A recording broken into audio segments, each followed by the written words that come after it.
안녕하세요. 김상철 목사입니다. 오늘은 요한복음 20장 27절, 우리가 지금 자주 보고 있는 본문이죠. 이 본문을 통해서 믿음이 없었던 사람들, 나는 어디에 속하는가 라는 제목으로 새벽 묵상을 하도록 하겠습니다. 제가 본문을 다시 읽겠습니다. 도마에게 이르시되 내 손가락을 이리 내밀어 내 손을 보고 내 손을 내밀어 내 옆구리에 넣어보라. 그리하여 믿음 없는 자가 되지 말고 믿는 자가 되라. 성경에는 많은 인물들이 나오고 있습니다. 이렇게 보면 하나님께서는 사람을 통해서 오늘날 우리에게 말씀하고 계신 분임을 알게 됩니다. 그런데 특이한 점들이 있는데요. 이러한 인물들 중에 상당수의 사람들이 믿음이 부족하거나 의심하는 순간을 경험했습니다. 꼭 오늘날 살아가는 우리들처럼 말이죠. 하나님께서 성경에 이러한 인물들을 보이게 하신 이유가 무엇일까? 그것은 바로 우리에게 메시지가 되기 때문입니다. 이 사람들의 여정과 하나님과의 관계에서 아주 중요했던 점들이 있는데 그것을 우리가 깨달았으면 하는 그 하나님의 마음 때문이죠. 그래서 오늘은 몇 사람을 한번 보게 될 텐데 이들이 처음에 보여준 그 믿음이 누구와 비슷한가? 그러니까 나의 믿음은 누구와 비슷한가 라는 것을 한번 묵상해보는 그런 시간을 갖고자 합니다. 첫 번째는 가장 유명한 도마입니다. 여러분 요한복음 20장 24절에서 29절 말씀을 나중에 꼭 한번 찾아보세요. 도마는 부활하신 예수님을 직접 보기 전까지는 믿지 않겠다고 선언한 제자였습니다. 도마가 내가 그의 손에 못자국을 보고 내 손가락을 그 못자국에 넣고 내 손을 그의 옆구리에 넣지 아니하면 결코 믿지 아니하리라 라고 말했습니다. 그때 예수님은 나중에 도마에게 나타나셔서 그의 의심을 해소해 주셨죠. 도마는 나중에 이런 고백을 합니다. 나의 주, 나의 하나님. 그리고 믿음을 회복하게 됐습니다. 그래서 우리가 도마를 통해서 볼 수 있는 믿음은 어떤 믿음이었냐면 그가 처음 가졌던 믿음은 눈으로 꼭 확인을 해야 하는 믿음입니다. 우리도 그런 분들이 있죠. 두 번째는 아브라함의 아내 사라입니다. 창세기 18장 9절에서 15절까지를 보면 되는데 사라는 자신이 늙은 나이에 아이를 낳을 것이라는 하나님의 약속을 듣고 웃습니다. 사라는 자신의 나이를 의식했고 이런 일이 가능할 것이라고 믿지 못했습니다.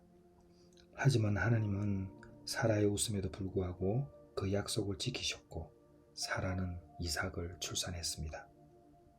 사라의 믿음은 어떤 믿음이냐면 현실의 문제에 갇혀있는 믿음입니다.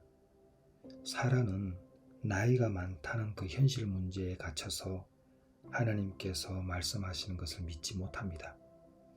우리가 살아가면서 현실에 놓여있는 이 상황 때문에 더 이상 믿음이 성장하지 못하는 분들이 많이 있습니다. 계속 의심이 들어오거든요. 그래서 제가 언젠가 말씀을 드렸죠. 머릿속에 가위 하나씩 들고 다녀라. 의심이 들면 반드시 그 가위로 잘라버려라. 여러분 기억하시죠? 바로 사라의 믿음이 현실의 문제에 갇혀있는 믿음이었습니다. 그리고 세 번째는 모세입니다. 모세의 믿음인데요. 출애굽기 4장 1절에서 17절 말씀도 나중에 꼭 한번 읽어보세요. 모세는 하나님께서 직접 선택하셔서 이스라엘 백성을 애굽에서 인도해내라고 말씀하셨습니다. 애굽은 지금의 이집트죠. 그때 모세는 자신의 능력의 문제를 들어서 의심하고 거절합니다.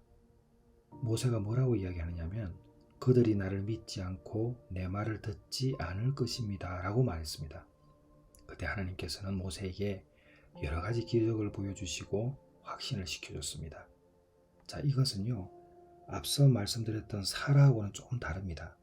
사라는 현실의 문제에 갇혀있는 믿음이었는데 모세는 자신의 능력을 스스로 제한하는 믿음이 있었습니다. 충분히 잘할 수 있는 사람이거든요. 넉넉히 감당할 수 있는 사람이거든요. 어쩌면 누구보다도 잘할 수 있는 사람이거든요. 근데 모세는 자신의 능력이 없다고 이야기합니다. 할 수 없다고 이야기합니다. 여러분 이런 믿음을 가지고 있는 사람들이 많습니다.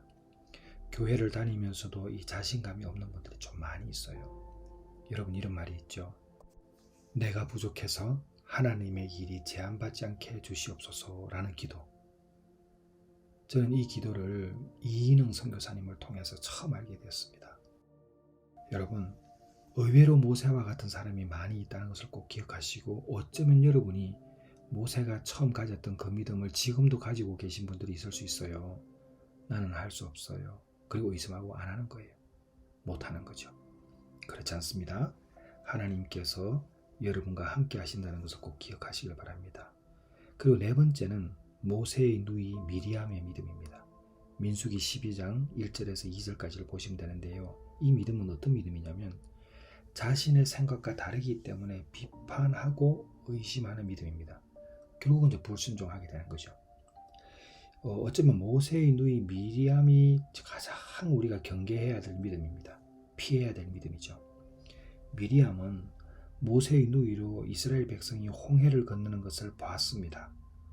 그러나 나중에 미리암은 모세의 리더십에 의심을 품고 모세를 비판했습니다. 앞서 말씀드렸던 민수기 12장에 나와요.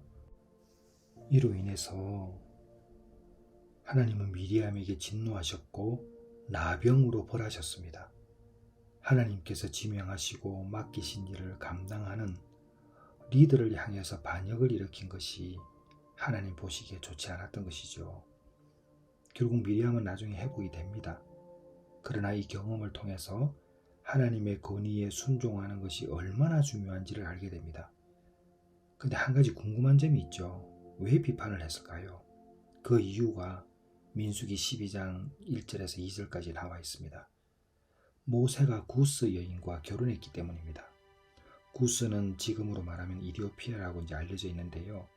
당시 이스라엘 사람들이 보았을 때 외국인과 결혼하는 것은 부정적이었습니다. 그래서 이제 반대한 거죠. 근데 미리암은 그 외뿐만 아니라 하나님께서 모세만을 쓰고 있다는 것에 대해서 불만이 있었습니다. 모세만 특별한 예언자로서 이 직위를 독점하는 것이 옳지 않다고 본 것이죠. 그래서 처음부터 비판적이었습니다. 영적으로 말하면 교만이죠. 하나님을 믿는다고 하지만은 실상은 자신을 믿는 것인데 자기는 하나님을 믿는다고 착각하게 됩니다. 이 교만해지는 것이에요. 교만은 멸망의 선봉입니다. 그래서 결국 하나님께서 개입하시게 되죠. 모세를 변호하시고 미리암을 꾸짖으셨습니다. 자신의 생각과 다르기 때문에 비판하고 의심하는 믿음을 가졌던 모세의 누이 미리암의 이 믿음이 결국은 교만과 직결된다는 거예요. 우리가 교회를 다니면서 기도를 하고 말씀을 읽으면 어느 순간에 지식이 쌓이고 그 쌓인 지식 때문에 판단하는 능력이 생깁니다. 그 판단하는 것이 교만과 결합하게 되면요, 자기도 죽고 다른 사람도 죽이는 것이죠.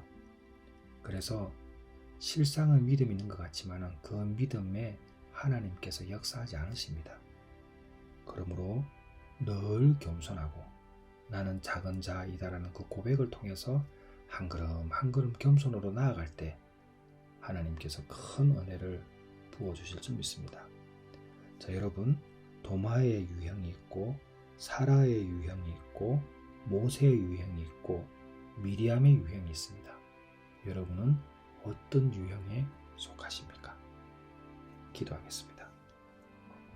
하나님 아버지, 성경에 나와 있는 믿음이 없었던 사람들이 나중에는 회복되는 것을 보았습니다.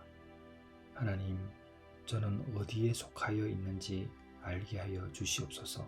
깨닫게 하여 주시옵소서. 그리하여 성경의 가르침에 따라서 회심을 하고 새로운 인생을 살아갈 수 있도록 도와 주시옵소서. 예수님의 이름으로 기도드렸사옵나이다. 아멘.